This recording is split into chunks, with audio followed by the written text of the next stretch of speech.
Welcome.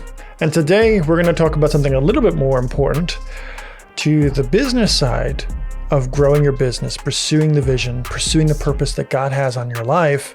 And there's a business side to some of that is cautionary and both good, and that's customer acquisition. So if you're starting a business, this is particularly for everyone whose purpose is to start a business, who's going to try to attempt to build a brand, build a company. We're going to talk about customer acquisition, the numbers game. Yes, and it's all about numbers. Also, quick production tip for you. You may notice my podcast mic has changed. It now has a furry thing on it. I tend to breathe heavily, and I don't want to go in and do micro little movements on the waveform and get rid of the breathing. So now I have this windshield on, and it looks like a little furry cat was killed in the making of this, but no. It's just designed to remove wind noises, air, like an air conditioner going or loud wind blowing. This is actually designed for outside, and I'm using it to see if it's going to be a little bit better with my hard breathing, and hopefully it helps you. So this windscreen, typically you see something like this inside, where it's styrofoam and it goes over. It does a substantial amount of canceling, but with my type of breathing, I'm wondering if this is going to be better just because of how the podcast mic is and how I equalize it and compress it. This, standardly, you wouldn't hold a mic like this close. So like if I'm preaching or teaching or something, I'm holding the mic, more over here, and my nose isn't being caught with the breathing, over exaggerated, but it'll help your listening and viewing experience, I swear. So today we're going to be talking a lot about customer acquisition, and more importantly, about the numbers game. So everything in business is about numbers, and the more numbers you have, the more likely you'll be able to acquire more customers, prospects, vendors, etc. So we're going to discuss that a little bit. And I think that I should establish some of my terms. So you may have heard me say things like applicant or prospect. Applicant is usually a prospect employee. A prospect is someone who has interest but hasn't yet converted in your sales funnel. So I list, customers who've given us their name, who've given us their phone number, who's given us their email address, called us, and they're interested. They're a prospect until they convert, and then they're a client because now they're a paying member of our customer base. Until then, they're a prospect. And sometimes you may hear me say things like, the lead's gone cold. That just means that after a couple months or a couple weeks, depending on the type of the lead, it can grow cold, as in the customer's not responding to text messages, emails, phone calls, whatever your sales funnel path is. And the lead that was going to convert, aka they're going to make a purchase, gone cold, gone stale. Their file's gone cold. And when I say file, I'm referring, if it's donation based, I refer to clients or customers as part of your file, as in here's your list of your donors, and you're emailing them, mailing them, all those kinds of things. And you may hear me say things like, the file's gone stale or the file's gone cold, because you have different demographics for your files and different file types and all sorts of things, which we're going to discuss some of that today. So everything in business is a numbers game. Accounting is a numbers game. Your employees, the employee taxes, all the financials on that. Then you have your expenses, and then all those financials on that. Then you have your assets, and pretty much everything can be boiled down to numbers. And I almost wonder if that's how your brain works. So you've heard of artificial intelligence, and artificial intelligence, at least in the form that it exists today, is based on the concept called neural networks. Neural networks are layers of steps, if you will, of interconnected neurons. So a layer can have hundreds of neurons and parameters, and those neurons move them to the next layer, and next layer, next layer. Similar to how your brain has neurons and its relationship. So in neural networking, or the artificial intelligence, the machine learning, those kinds of things. So if you're used to using ChatGPT or Bard or whatever it is you use, most, if not all, of them are trained using this simple method. It seems simple, but you have to understand that the math is just this. You get a small function, it gets a parameter, which is a random number, with a factor, and some other numbers, and I'm not going to go through the formula, but there's a simple small equation that forms a neuron, okay? And in each layer of this neuron, the numbers are passed in through the layers and sent to the next layer, and then they're converted, and they're sent to a next layer, and they're converted, and sent to the next layer, converted, until you get an output.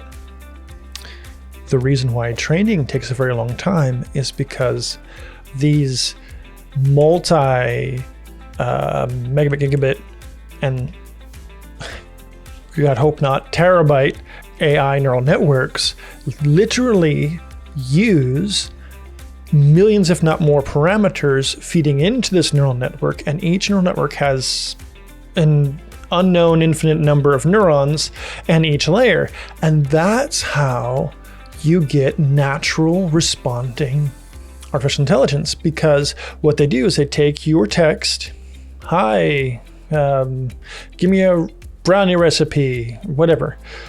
It takes portions of the word, usually 3 or 4 letters, and converts it to what through a process called tokenization or encoding, and converts it to a number.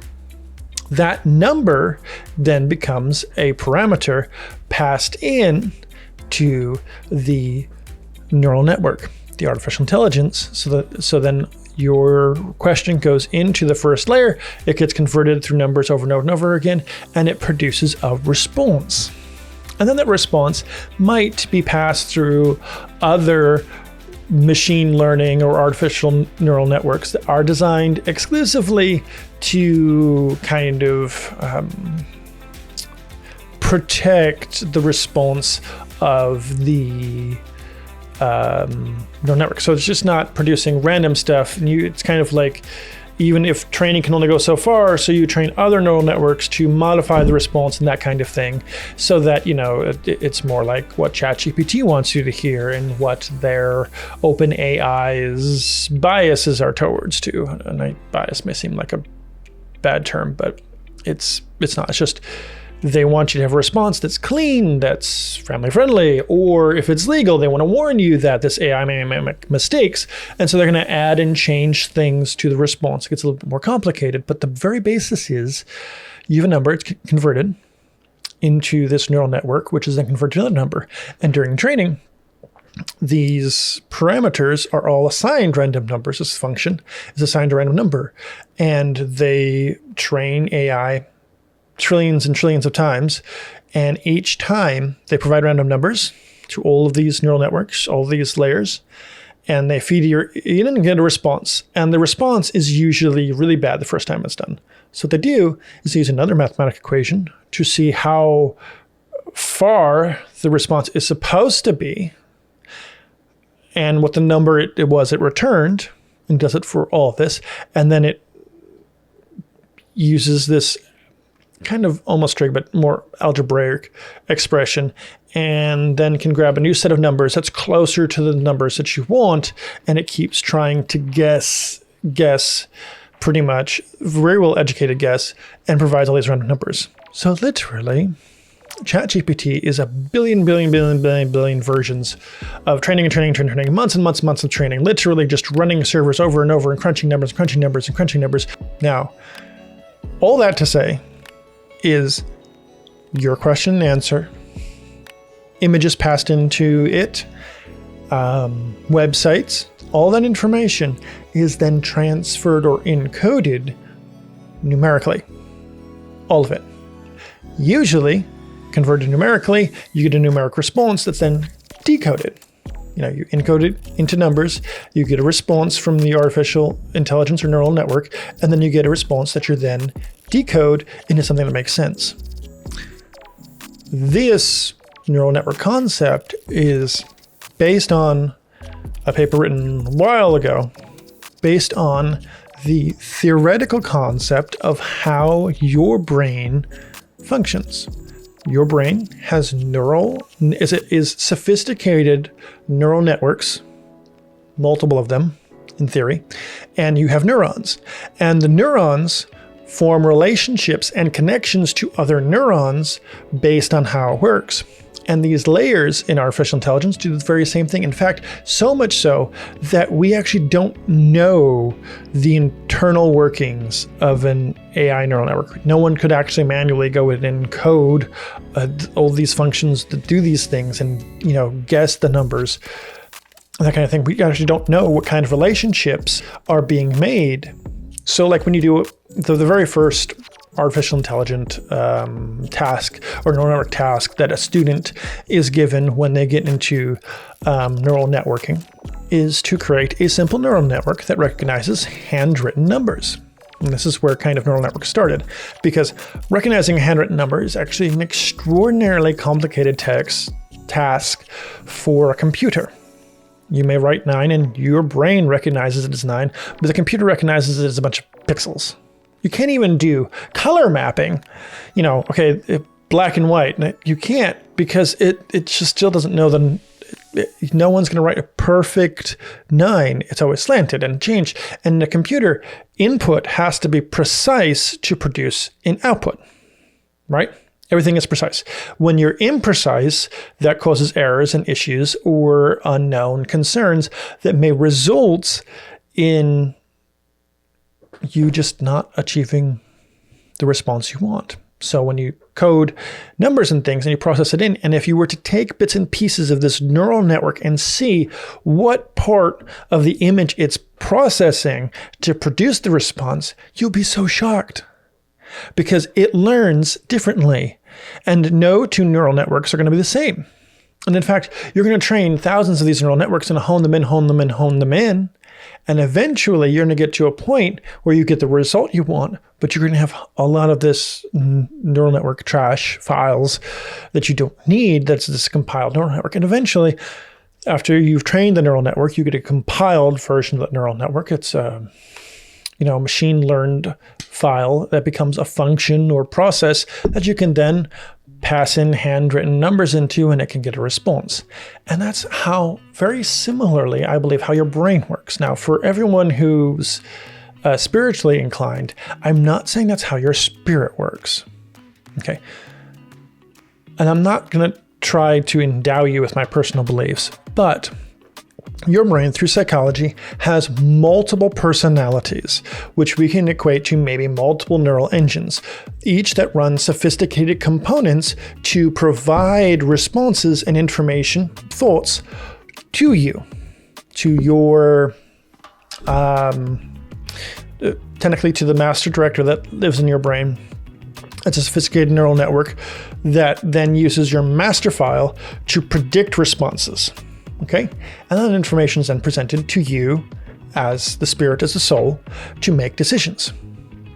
When you're going through a very dramatic time and you may feel like you're running on autopilot, you actually are. Your master director, the component in your brain that kind of directs this choir, this symphony of neural networks, then can use this master file log, if you will, of all the actions you've taken that kind of produce a mimicked response, mimic personality. So if you find yourself running on autopilot, you may find that the master director is just executing tasks while your soul may be emotionally unable to do so. This is a psychologically known event.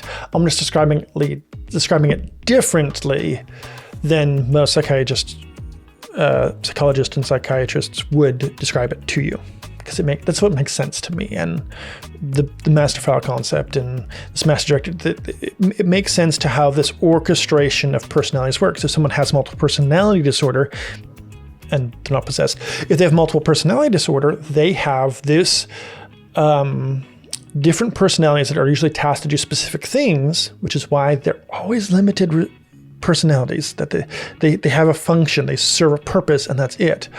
And when that happens, what happens usually is the master director discovers that there's some event that the master personality is not capable to cope with. Here's a psychological example. A 3-year-old or a 5-year-old walked in to her mother and someone that wasn't her father, fill in the blank, and she got blind. And it wasn't physical blindness. It was the master director turned off her eyes, and she had multiple personalities. And so a psychiatrist, Christian psychiatrist, I won't name them, discussed with them and discussed with the parents and went through a process called inner healing. That's specific to Christian, but is well noted and grounded in psychological principles, real ones. So the conversation went something like, okay, bringing the woman all the way back, this now 13-year-old, I think it was, all the way back to the original instance where they could see and describe the action. And this sozo ministry or inner healing is a process of which you bring Jesus Christ into a very traumatic situation and you discover what Jesus Christ is doing and you receive healing from Jesus Christ in that moment. To try to describe it, I'm not going to use the words guided meditation, but I'm not going to try to describe spiritual things. But in any event, you meet, if you have multiple personality, you meet a protector usually, and you meet all these kinds of small things that these neural networks that are guided by the master director are taken from specific components of your brain. That's why they're limited. Sometimes they don't talk. Sometimes they can't communicate. Sometimes they can't hear. Sometimes, and they have limited access to the senses.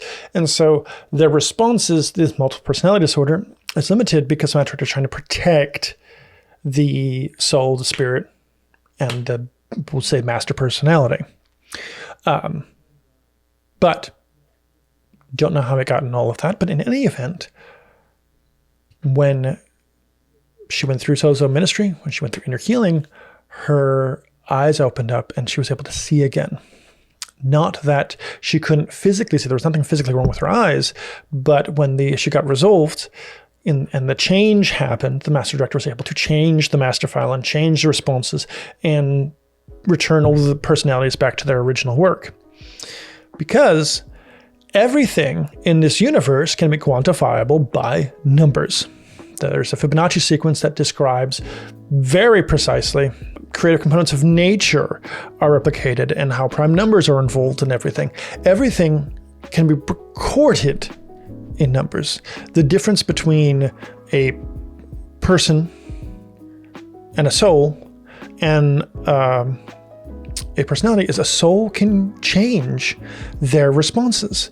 Yes, human beings can change. I've seen it happen. I've seen someone who, the big criminal or whatever, and they get completely transformed and changed and become the softest teddy bear you would ever know. I've seen it happen. And that's how people, get healed from, generational curses. I've seen people get healed from racism. The whole 9 yards. Because your soul has the ability to create something from nothing and is the spark of life. It's almost unquantifiable, unless you're God. Numbering things is not a bad thing, and God is number thing. God numbers your days, and even limited them. And he numbers you, and he knows the numbers in your hair, and he's able to quantify you. But we are not able to quantify the soul component because that's the ability to change and shift. And that's the spirit, the soul, the uniqueness of you. So in business, everything is quantifiable. Everything is numerically based, but there's also that spark of life, that happenstance, the luckiness sometimes, how your charisma can activate things, or how you walk into a room and situations happen and they grow and expand, or how your reacting to a situation can cause a negative output. But those things are unquantifiable. But we're going to talk currently about increasing the quantifiable, specifically when it comes to customer acquisition. So the number one problem everyone does when they start a business, I have a problem I'm going to solve. Here's my problem. Every business is formed usually around a problem you're solving. Sometimes it's formed around a hobby, or sometimes it's formed around something that someone wants to do and just wants to jump into. But usually it's because I'm solving a problem.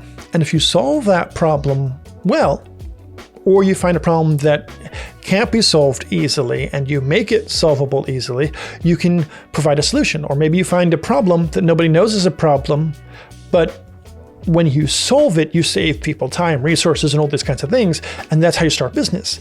But then the next step 2 of solving that problem, you've identified the problem, maybe we'll say step 2 is solving the problem. And then step 3 is providing the problem. Sales is usually the number one most difficult component in any business, everywhere. Brick and mortar, number one problem is, how do I get people in the door? And then how do I keep them? How do I make them make a purchase? If I have a restaurant, how do I flood my restaurant with paying customers who are going to eat first and then pay their bill? I've always wondered how that is. Like, you go to a fast food joint, you have to pay first and then you get your food. But you go to an actual restaurant, you eat and enjoy the experience and then you pay, which is, works for most people, unless they step out to the bathroom and disappear and use their 5-finger discount. I've never done that, I swear, but I've seen it happen and may or may not know people who have done it. In business, the number one, if you're a business professional and you're an entrepreneur, you're a freelancer, which I'm so excited to talk to you about freelancing and the kind of things. I'm going to bring someone in here, a friend of mine that I've worked for about 7 years, cinematographer, who's also done freelancing, and we're going to talk to him later on this month, and it's going to be exciting. Anyway, not rabbit trailing, but freelancing and entrepreneurship, and you're starting a business. Maybe you have people because maybe you found a client that's opened up and you're hiring people, and then you run into the thing where, okay, I have this problem I can solve, but I need people that I can solve this problem for. And that's where the customer acquisitions numbers game comes from. So, speaking in marketing and sales in general, there are different types of businesses that will operate differently, but acquiring customers is kind of the same thing. So let's say you have a product, or you have a high valued product and it's expensive, or you have a service. You have a product or a service. It usually follows somewhere around there. A service might be paid up front, that you're doing creative or something, or maybe it's split, or maybe it's monthly, maybe it's hosting, maybe it's, I don't know, whatever it is, right? Okay, maybe you're starting a social media management company and you're trying to manage people's social media and such. The number one problem you're going to have is trying to find clients to run social media who can afford your services, and so you can build that business. It's a common problem. Common solution is to hire someone to do it, but they have to be good, right? So if you're now looking at business and now you have this problem to solve, my company would be the third type, a business-to-business company. Business products, business service. In other words, my business is to help other businesses succeed. It's actually very, very successful, because if you can get someone to succeed, you get someone to have increased financials and grow and expand, and maybe it's just the emotion you're doing. They're feeling better about their business and they're executing more efficiently and they're feeling less pain about their business and they're feeling happy again and want to jump in to business and they're enjoying the experience again. Maybe that's what you provide. And that business to business can be a product or a service, like I said. I typically want to say that there's a difference between a cheaper product and a high valued product. Like there's a difference between selling a book or shirt and selling a car.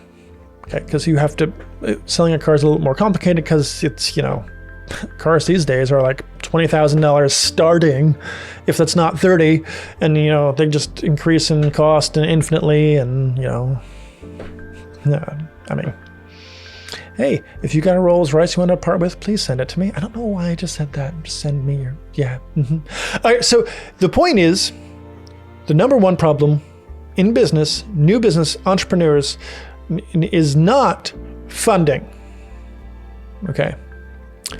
I do not like companies that go into funding rounds solely for the sole purpose of getting more capital and just letting this kind of rat race run when they do their individual investment rounds, because A, you're parting with ownership, equity of your company, you're parting with the ability to make choices from your company, and when you run, you're just running and putting money into this thing, and eventually it's like having an hourglass, except the bottom of the hourglass, there's a hole punched through it and all the sand is slowly leaking out. Maybe it doesn't leak out all at once because maybe, the sand settles and it's not okay, great. And you flip. And eventually you'll find that if you don't solve this problem, you're not going to be able to grow, or you're going to keep trying to pass the buck around until you become a publicly traded company.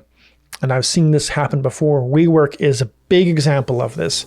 They did not know how to sell. They were selling improperly. They did not have a real service that people really, really, really wanted to buy into. And they were just buying. And to be honest, people didn't want to pay $800,000 for a private workspace chair in this big environment. What they want to do is participate in a community, and they were giving away free memberships, and they were giving away 50% discounts, all this kind of stuff to try to fill it in. And they were also subleasing buildings and things. And so eventually they're making all these decisions internally. They're doing their internal venture capital investment rounds, private investment rounds, and eventually they want to go public. And then all those financials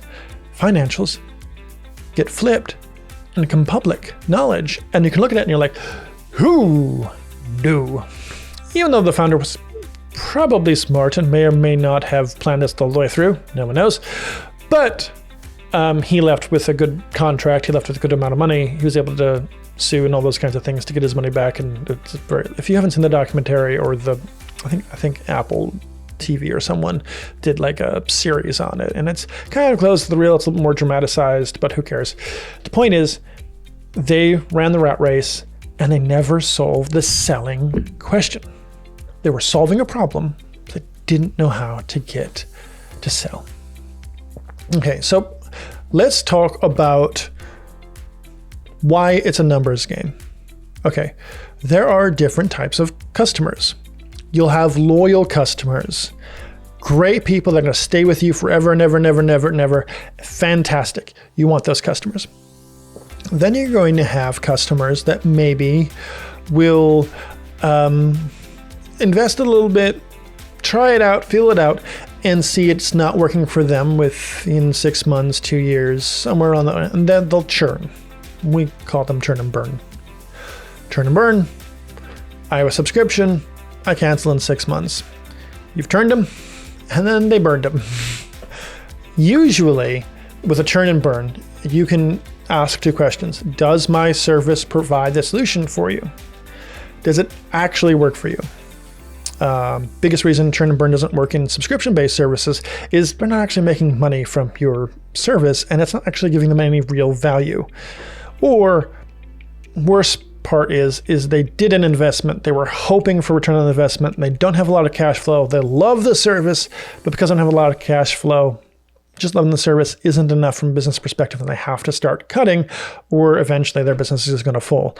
That happens a lot, especially in subscription business-to-business products. It's because if a company is not successful, not succeeding, or it's not succeeding enough to quantify it by the time they get to the end of the year or end of the quarter or however they do their fiscals, you're just going to be one of the services cut. Nonprofit organization. This is before Teams became free. We were using Slack. Great. Eventually, Slack was free. Eventually, Slack realized that they were losing a lot of money in their cloud services, and they were turning that to a cost. And they started charging people. And they charged people because they gave them a limited and more limited amount of storage because people were sending files to communicate. And eventually, you started getting messages where you can't upload this file because your storage is full. You have to delete this, blah, blah, blah. And eventually the Slack experience that was kind of promised to the customers was diminished, and then mass exodus. Even clients that were paying, people that were paying Slack, just mass exodus. Because if you have a service that you're providing and it starts one way and then you change it, you're going to have issues with that. Netflix releasing password sharing constrictions. Not saying they shouldn't have done it. Okay, but they had a mass exodus of people, right?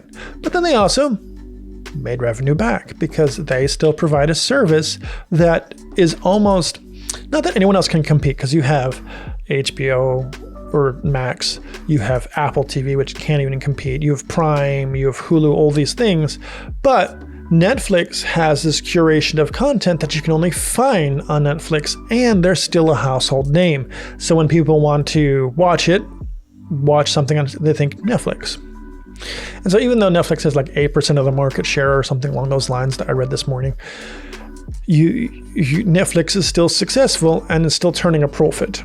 Even though they still have to invest into more shows and things, and entertainment's a lot of hit and miss because you have targets that may love this kind of entertainment, but what you want entertainment that's going to hit a vast amount of people and be entertaining to them, so that way you can get more people subscribed and those kinds of things. And Netflix also has the issue where they release everything all at once, where Max and Apple TV will release one episode every week, and I hate that.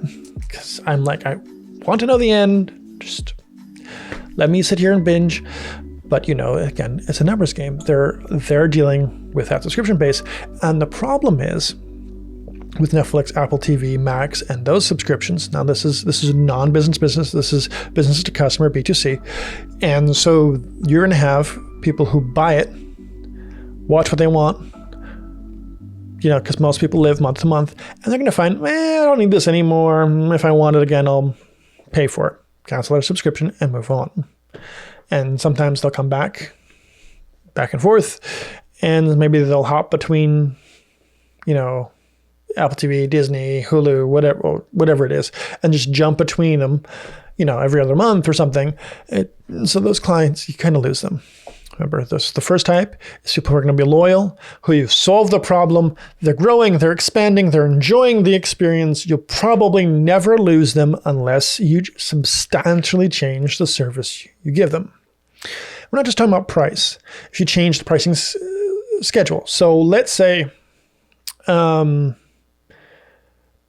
you started charging, let's say you charge based off storage, or you charge based off the app, or extension or plugin. And then you switched from, okay, we're still charging this, but we're also now going to charge you per user.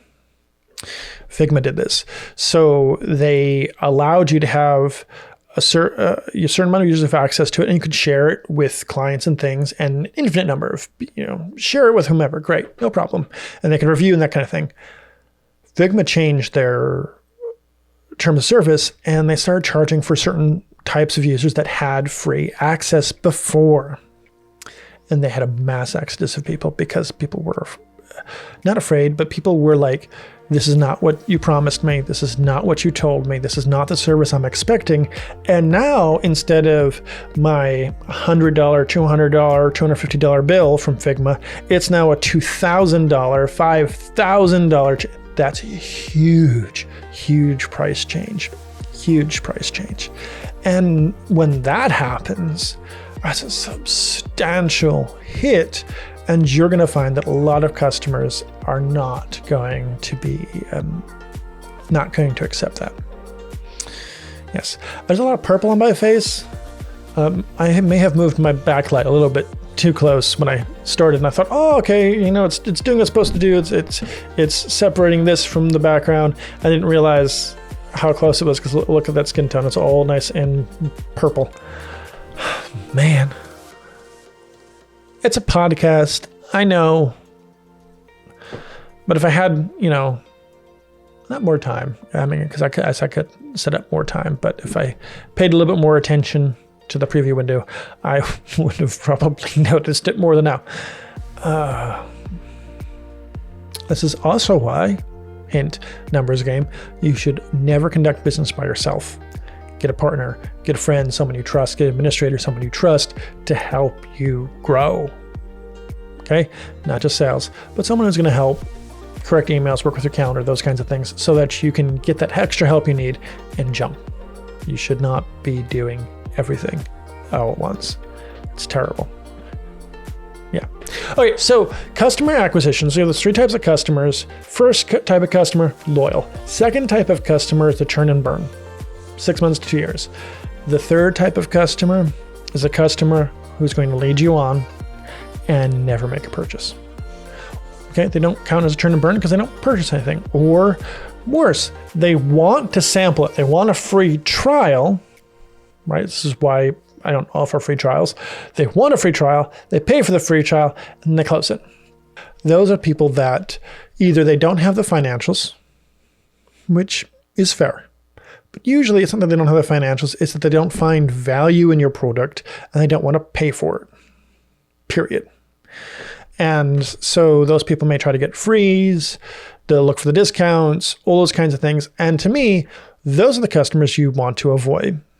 2 types of customers which are okay to pursue are loyal customers and the churn and burn. However, don't focus on the churn and burn. Those are just going to happen naturally. What you want to focus on is the loyal customers. People who you're solving a problem with, you know how to solve their problem. You're not having to, that problem's not associated with 19 others and you can't solve all of them. You can only solve one of them, and so it's a problem. But you have someone, I can solve that problem. I know I can, I've done it before, and you convert that client because as soon as you solve their problem, their outlook on life changes, their financials increase, or however it is quantifiable to them. But most likely it's because their emotion to what that problem changes, and they now have a happy experience, and they equate your brand or your person or their customer experience, agent, whatever it is.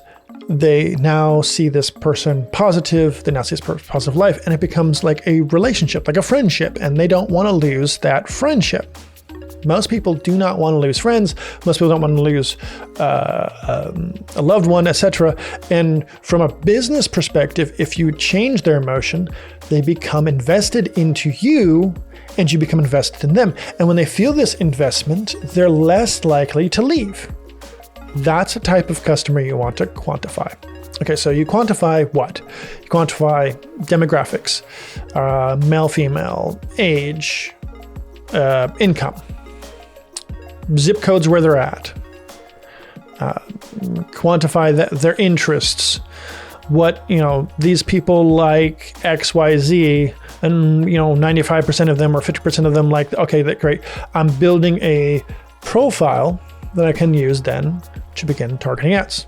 The whole on that. So I've profiled my loyal customers. Maybe I also want to profile my churn and burn. Don't recommend it, but you can. But I don't mind you profiling the customers that don't, the prospects that don't turn and the leads that go cold, profiling them so you can avoid them. There's a great method, if I can remember the book, it's called the red flag method or something along those lines, where you have a standard for your customers, for your clients. And if you do things like if you offer them advice and they don't take it, then you know that they're not a valued client. They don't value you, so you move on. Don't pursue them. Sales is not a numbers game in the sense of get everyone involved and do whatever you need to do. It's bad sales. Bad sales. Bad sales. If that was true, people would be driving off the sales parking lot with a Jeep and paid 1 penny for it, or $1, or maybe $1,000. The point is, you lose money when you devalue yourself through discounts and those kinds of things. Actually, there's been studies that prove people will be less likely to invest or spend time on a new product that solves a solution when it's discounted, when it's on sale, when it's offered at a different rate when they call in, versus there's that feeling that, oh, it doesn't actually cost that, it costs this. And there's that subconscious feeling of being cheated. I'll give you a hint. Amazon Prime Day. I believe it's losing its success. Here's why. Amazon Prime Day. 6 months out to Amazon Prime Day, you'll see prices start increasing. And if you pay attention to some of these customers and some of these products, you can see, okay, this is the price point. And they slowly start increasing it. Not enough so the customers won't buy it, but enough so that they can increase it a month later or 2 weeks later, increase it, and they can say 40% off, and it goes back to that original price. Okay? The idea is, oh, you're saving money. You're not saving money. You're not. Black Friday, you're not saving money. In fact, the United States has not had an equitable Black Friday, I believe, since 2011, since the first bubble crash that I've noticed and paid attention to in my life. And then, of course, you had COVID, and just no, it's all fake. Here's the price. We swear this is what it was. And we sold it like that 2 weeks ago.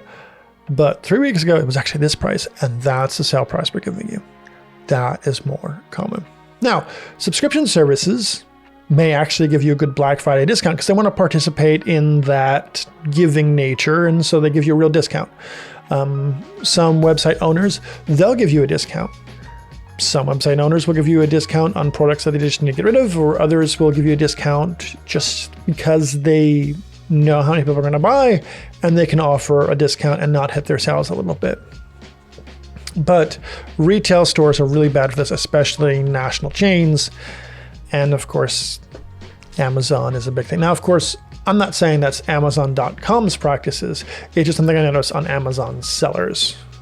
It's a little difficult because Amazon is actually a business-to-business company. It is not a business-to-customer company. They just know that if they can get customers and keep bringing them to Amazon, they can sell warehouse solutions, cloud solutions, they sell shipping, and they sell their Amazon Pay product and all these other products, and they make money by their third-party connection to other businesses. Even the Amazon brand does exist.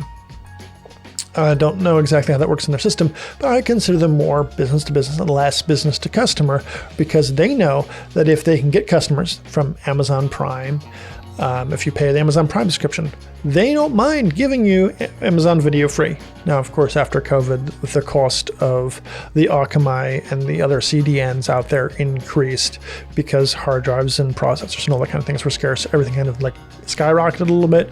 And so now they're charging you $2.99 because they know they can make more money off of you when you watch ads. So Prime Video is no longer free, but before they didn't mind it, because if you used Amazon Prime and kept seeing Amazon Prime logo everywhere and they kept providing this, they knew they could turn you into purchasing items. And Amazon makes a whole lot of money from third parties. In fact, to be honest, based off the information I know, it's a lot like the DoorDash relationship. Amazon makes more money than the third party that delivers the product or creates the product. It's really, really, really bad. I mean, get me on the DoorDash thing. Anyway, and DoorDash is business to business. It is not business to consumer.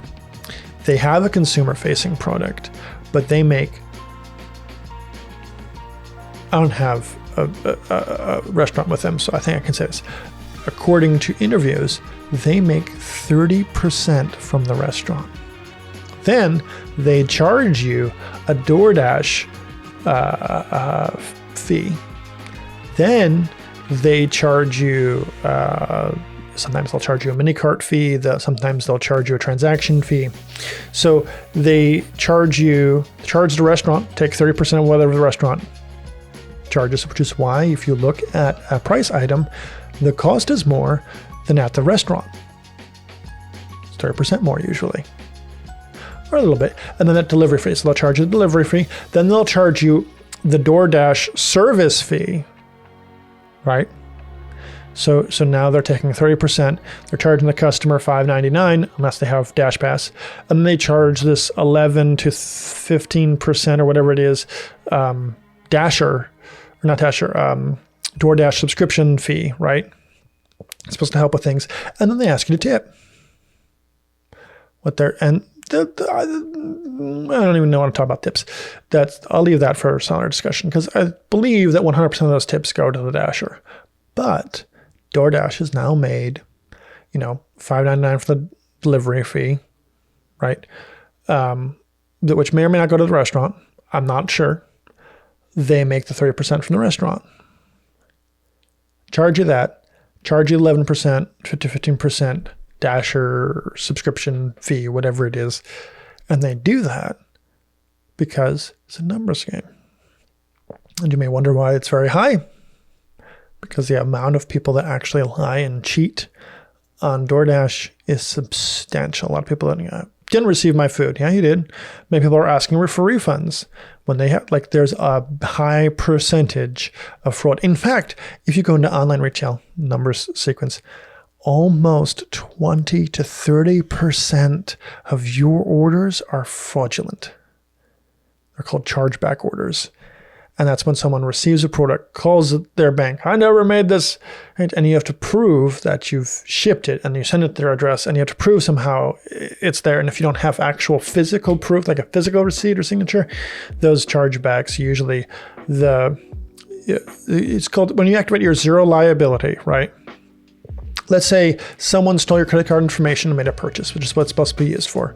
Okay, great. You call your bank, hey, I have zero liability on this product. This is not product I purchased. Okay, here's a number game. The bank doesn't pay that. Technically, they're supposed to, but that's a whole nother legal game. The bank doesn't pay that. The payment network doesn't pay that. In fact, the payment network will take their percent, and the business will, and the bank will charge the business for the refund, right? The business, and charge the business a chargeback fee. Yep. So the bank doesn't lose money. They hate doing it because they will lose customers, both business and the actual customer on the other end. Zero liability actually hurts small businesses big time. Again, it's a numbers game. It's all passing the numbers through. Now, back to customer acquisitions. I think the typical fraud number is 14% online retailer. It may have been changed. Like if you use certain services and certain PSAC compliance, and you can now use AI to help know if the transactions are fraudulent and that kind of thing. And there are some things you can use to get that number down. But it's a very, very high number, especially when you're in retail. Sample of a customer's early orders, you can have 10 and you have one fraud. That's 10%. You can have 20 and you have 4 fraud. It's 25%, I think. So I'm just saying, you'd be surprised about chargebacks and things. So customer acquisitions. Customer acquisition. Now that you've profiled your customer, the loyal customer, you now know this is the type of customer I need. And now that you've profiled them, now you find their interests. And now that you have that, you can now play the numbers game in sales. Okay, so the very first hire most businesses make is a salesperson, because they usually sell their service to the business. And generally speaking, salespeople are 50-50. There are good ones and there are bad ones. I hope you hire the good one. And if you don't, here are some suggestions to help them along, or give them the boot and do it yourself. One of the two. Like I said, I don't recommend that business owners do everything. Focus on growing the business, focus on expanding the business, solving the problem, right? Focus on that. and let other people focus on things like financials and compliance and social media and all sales and things of that nature. But project the vision, give the purpose, give the vision, because that's your job as the owner, as a CEO, as a founder. If you're the pastor of a church, you got the vision, here you go, you run with it. And make sure they're running, because if they're crawling and you're a small business, you're going to be hurt. So give them a good, nice boot, tell them to start running and start playing, and give them commission. Okay, give them incentives besides salary, outside of those kinds of things, incentives, so they can start running numbers.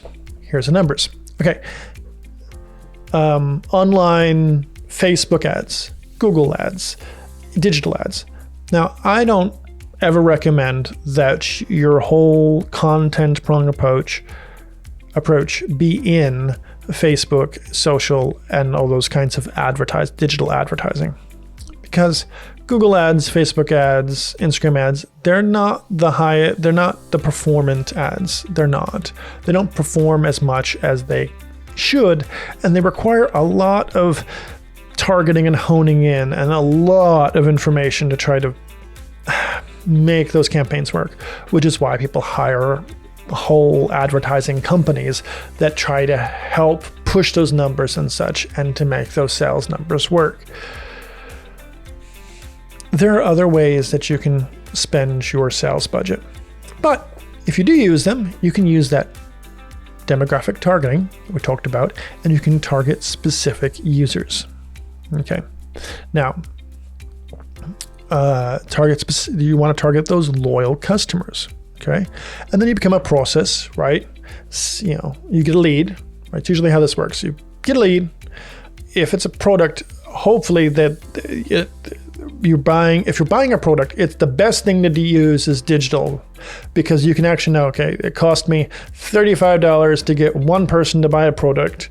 Great, my products now has to be priced $35 plus whatever they were before. Okay, slowly increase prices, and I can now see how many people are buying things, and I can quantify it. It's all numbers based. Great, now I'm making a profit from digital ads.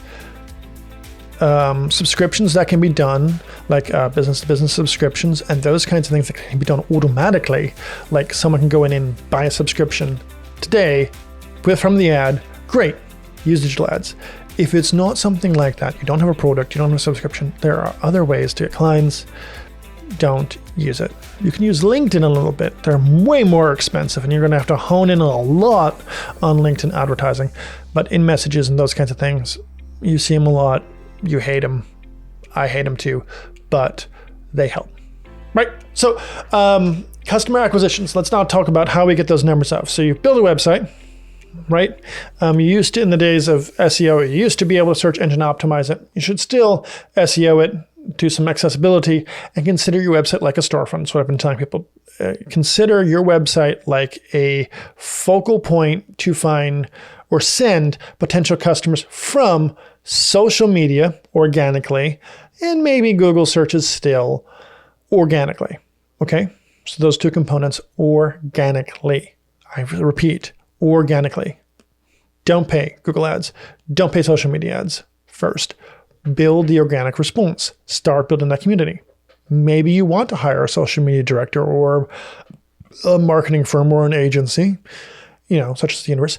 You want to hire them. Okay, great. They start interacting with customers. They start building a community. They start posting special reels and connectivities that are designed to work with the algorithm.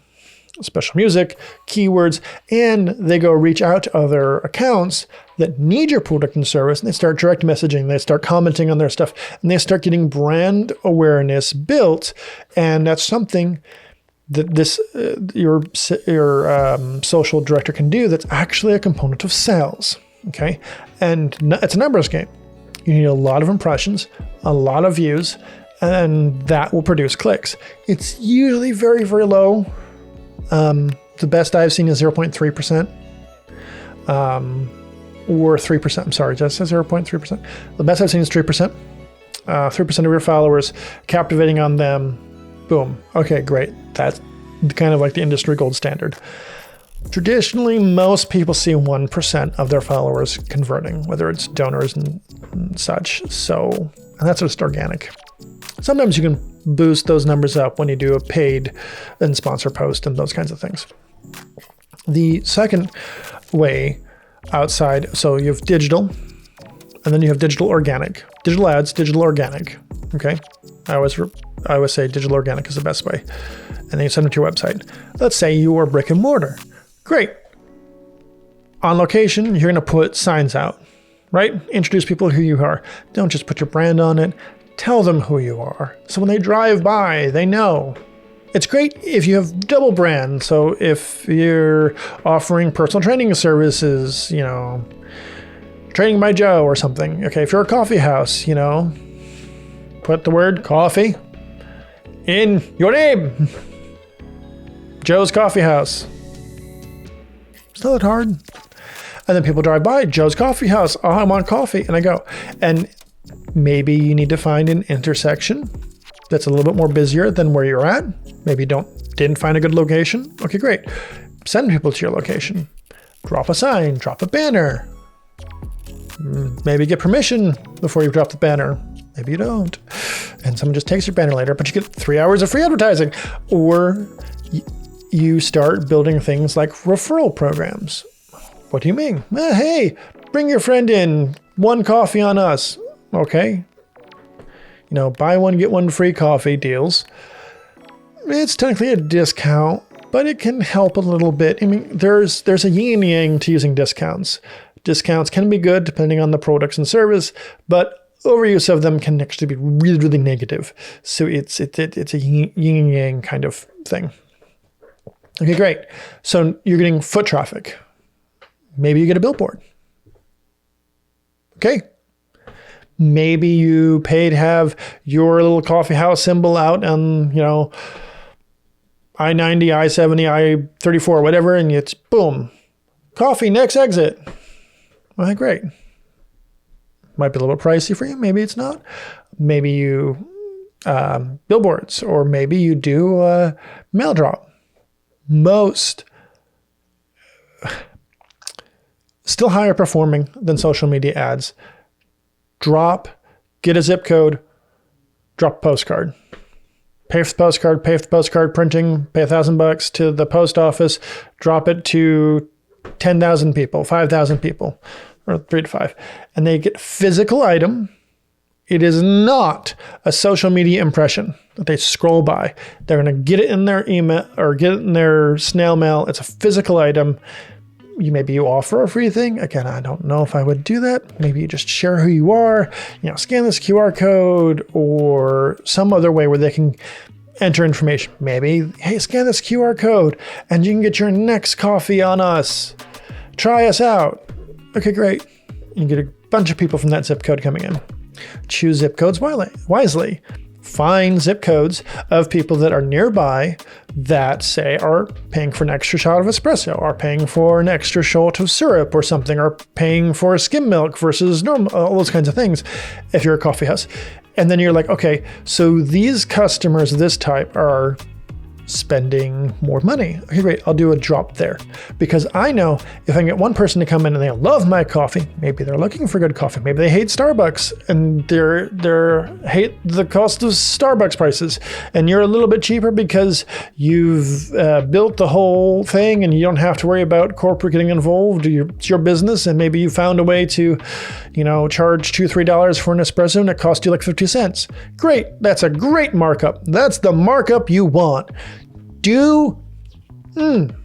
Okay. Numbers game. Markups.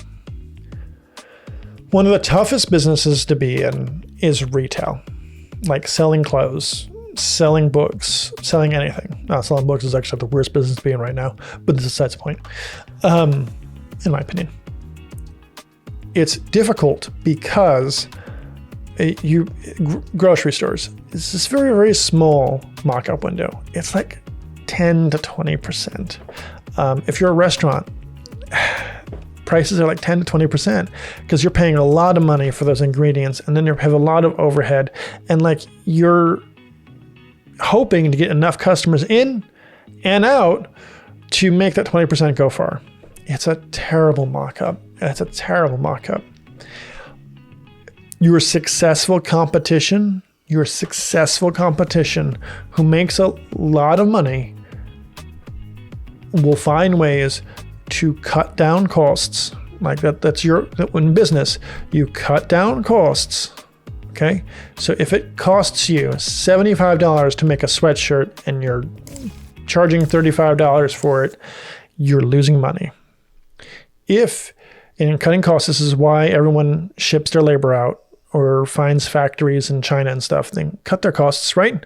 Now it costs 25 cents to make that same sweatshirt. Quality is a little bit, maybe pay a little bit more for quality, $3, $4, $5, something like that. And now you're selling it at a 400% markup or whatever it is. You'd be surprised. The famous brands that you buy are selling things at you at 400, 500, 600, 800% markup.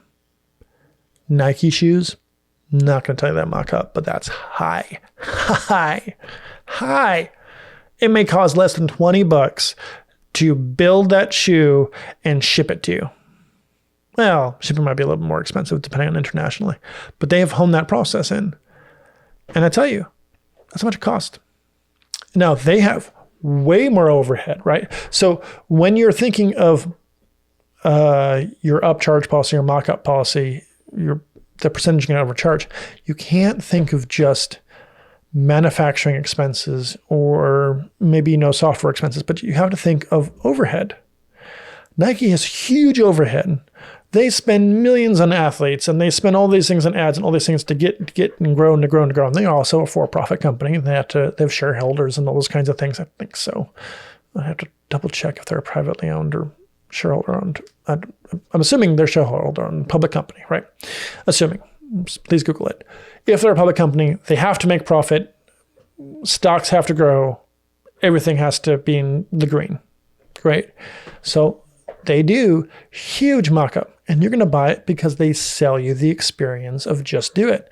They sell the experience of, Michael Jordan and that experience and all those kinds of things and all the athletes that you might wear it. And they sell that experience and you buy it at a huge mock-up. So if it cost you $20 to print a book and books are selling for $20, then do not sell a book. You'd have to charge $50 for a book, and that's not gonna be the thing. Now, it's when you're doing publishing and things of that nature, it's quantity. The more quantity you have, the cheaper it gets, because to be honest, they don't have to run the machines more than once. But if you're asking for 1,000, they make it cheaper versus 200, right? And people are using on demand. Great. You can print an on-demand novel and it's going to cost you $20 to print and ship it to someone. And then you're going to have to sell it for $20. You're making $0. That number does not work. That's why people switch to ebooks. Cost for ebooks is about 15 to 30%, depending on the platform you're releasing on, right? All numbers game. Great. Charge $15, $20. That's why people are charging ebooks are $20 as opposed to what they used to be, $5, $10 cheaper. And they're charging the cost of the paperback to make the expense of the paperback back. It's all a numbers game. Everything in business can be quantifiable to numbers. So back to customer acquisitions.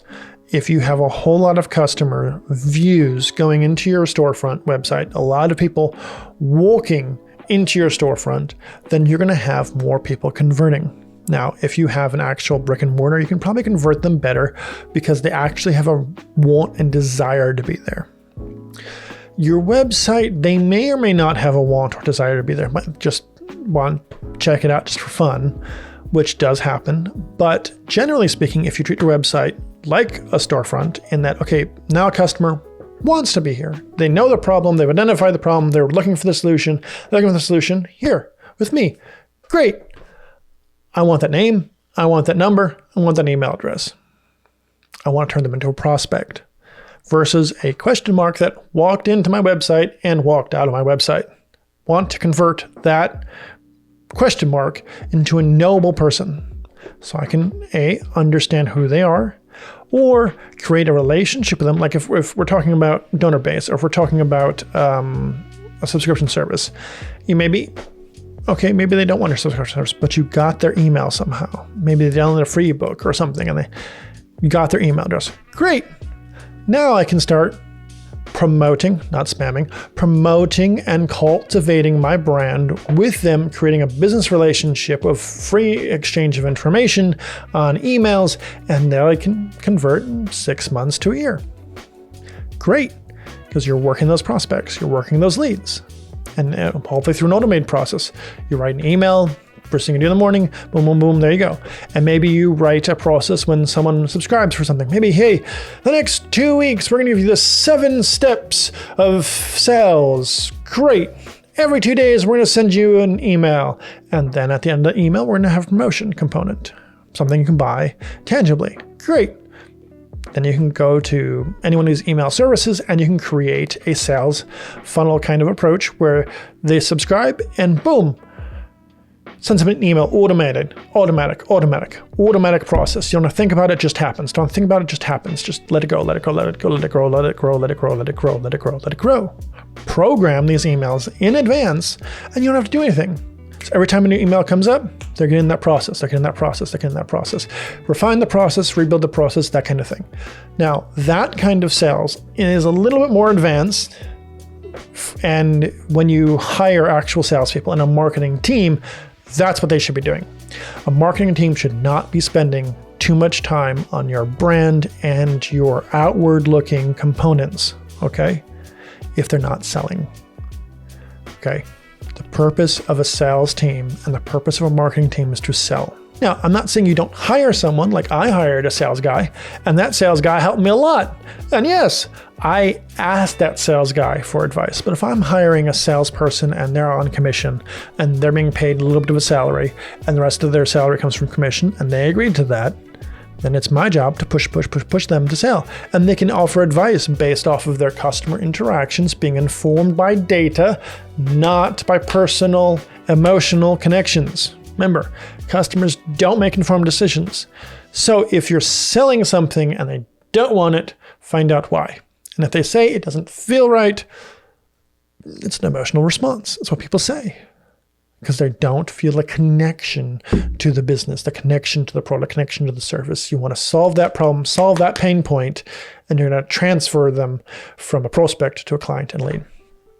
And then, so you want more people flooding into your website, more people flooding into your business, more people just, you want to say increase number, increase visitors, increase views, increase impressions, increase likes, increase comments, increase, and all these numbers that eventually start churning themselves because it's a windfall or it's a waterfall, right? You start as a pond, you start slowly building the pond, and you can eventually start trickling that into a waterfall of response.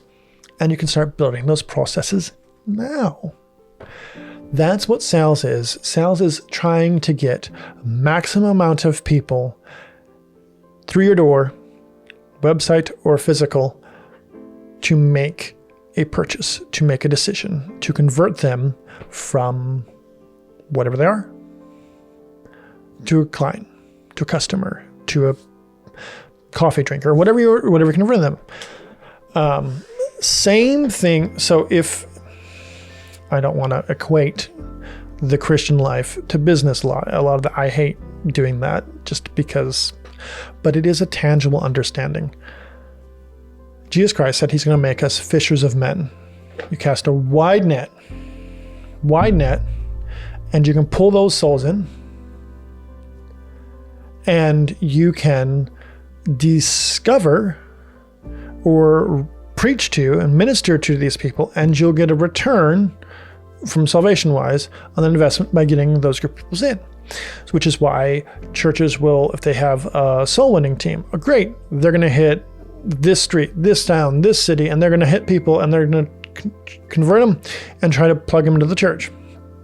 Or they'll run outreach events, community fairs, Sunday schools, things, VBSs, and dinners, and all these events and conferences to try to pull in a wide net of people, ultimately with the goal to save them from an eternity in hell and convert them. That's the goal of a Christian thing. You have to think the same way business. It sucks to equate these two. It really does. I don't feel well doing that. But you have to cast a wide net. Okay? Sometimes that means that you have to start knocking on business doors, or you have to start going to your customers personally. But you can build automated systems. You can invest into a good website that you can start churning emails, and you can start, there shouldn't be a week that you haven't at least emailed your file once. But you have to understand what kind of content they want. If you can email list as part of a brick and mortar, then they want the products you have. So share with them on Tuesday. Hey, here are the new products. On Thursday, here is the deal, or here are products they're leaving. Or maybe you talk about a specific new product and you tell people how you liked it personally or something. And you're giving them content to ingest and read and quickly browse through and be able to make decisions with. And then, but you have to have an email file. You get that email file by doing multiple tactics. Free books, things of that nature. When they come up to your website, boom, here's that pop-up. Everyone hates it. I know, I hate it. But you get that email quick. And sometimes that email will autofill in Chrome, and all you have to do is hit submit, especially if that X is hard to find. And not saying that you should be nefarious and make people give you your email address, but it is a sure and sound way to build your email file. Build those numbers, building those numbers. The whole goal in business, especially in sales, is a numbers game. The more people you have, the more they're going to convert. Of course, if your type of business is cinematography, or your type of business is creative, maybe you start working with word of mouth advertising. One of the best ways is to get a referral. Have someone call you up, be like, hey, I know you're great for this because you helped me with this, and my friend asked me, they were boom, great. Okay, maybe you need more. Maybe you need to find out where they are. Maybe a lot of your customers golf. Okay, great. Learn how to golf. Good luck. It's not easy. It only looks easy. Maybe you need to go, country clubs or whatever. I'm just listing random things here. You need to go where your customers are, wherever they are. If they're on Facebook, if they're on Instagram, great. Promote to them. Organically post. Communicate with them and build relationships, and don't be overly. The big problem with marketers, right, salespeople, is I want to sell you this product. Buy my product, buy my product, buy my product. But you can't spam people. They get turned off by that.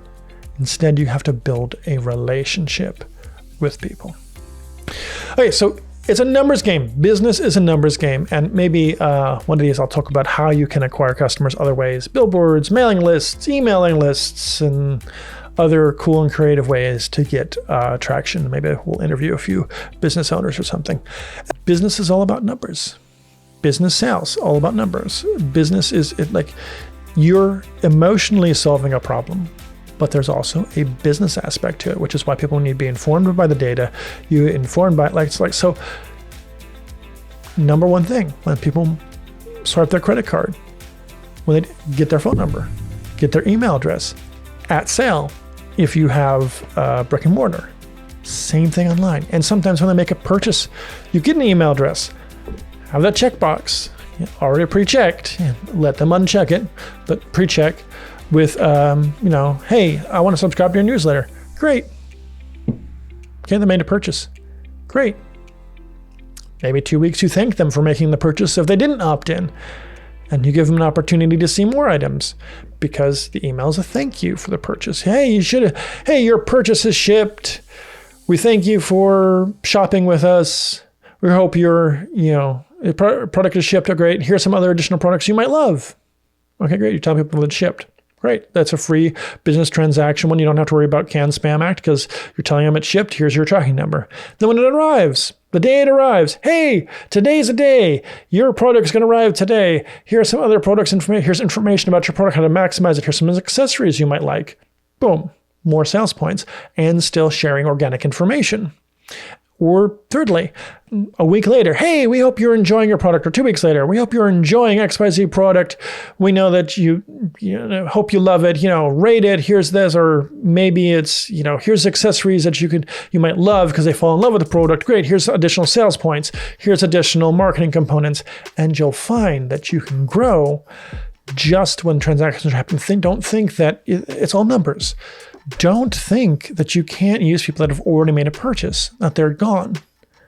Find ways to upsell, find ways to expand, because if you built a company that's based on experiential marketing, they have an emotional connection to you and they have a reason to exist. You have a reason to exist in their lives. So I'm not saying monopolize on it and be nefarious and spam their email. I am saying use it as part of business. And the more emails you get, better off you are. The more phone numbers you have, the better off you are. More visitors, more organic traffic. If you got a website, there are some things that we can talk about, some tools you can use that you can track viewers above and beyond things that like Squarespace and Shopify would provide you, because they're going to provide you a limited view. And the web's this huge, vast thing. That would be a good podcast. My name is Justin Kashmirchik. It's been a pleasure having you in this podcast. And before we go, I'll pray for you, Lord. I thank you for everyone tuning in, Lord God. I pray that the information that I have provided to them, even though it's just a long conversation, a little bit more long-formed, and a little bit less notes, a lot of rabbit trails. But Lord, I pray that it's some of it has ring true and it helped some of these viewers, Lord God. And I pray not only that, but you give them peace, Lord. Operating a business is stressful.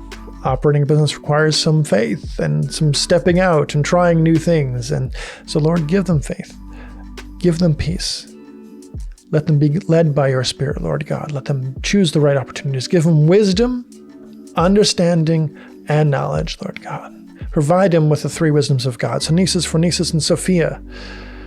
Provide them your strength. Provide them your truth. Be with them in their business. Be with them in everything they do. Personally, professionally. In Jesus' mighty name I pray. Be with them, Holy Spirit. Amen. See you next time, right here on the Great Podcast.